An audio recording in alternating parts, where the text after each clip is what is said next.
বাংলাদেশে নেই আদিবাসী, আছে ক্ষুদ্র জাতিসত্তা। বাংলাদেশ দক্ষিণ এশিয়ার একটি ছোট কিন্তু জনবহুল রাষ্ট্র। বাংলাদেশ ভূখণ্ডের জনসংখ্যার অধিকাংশ হচ্ছে বাংলাদেশের বৃহৎ নৃগোষ্ঠী বাঙালি। এছাড়া অনেকগুলো ক্ষুদ্র নৃগোষ্ঠী জাতিসত্তা রয়েছে। বাংলাদেশে ক্ষুদ্র নৃগোষ্ঠীর সংখ্যা প্রায় ১৬,৫০,৪৭৮ জন, সমগ্র জনগোষ্ঠীর প্রায় ১% মতো।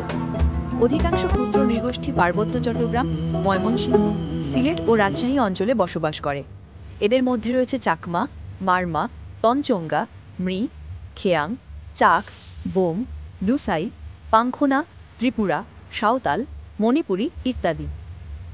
জাতিসংঘের আদিবাসী জনগণের অধিকার বিষয়ক ঘোষণাপত্র অনুযায়ী আদিবাসী বলতে সেই সব জনগোষ্ঠীকে বোঝায় যারা কোনো নির্দিষ্ট অঞ্চলে ঐতিহাসিকভাবে বসবাস করে আসছে। অতএব বাংলাদেশে আদিবাসী আছে এই ধারণাটি সঠিক নয়। বাংলাদেশে বিভিন্ন ক্ষুদ্র নৃগোষ্ঠী সম্প্রদায় বসবাস করে, যাদের নিজস্ব ভাষা, সংস্কৃতি এবং ঐতিহ্য রয়েছে।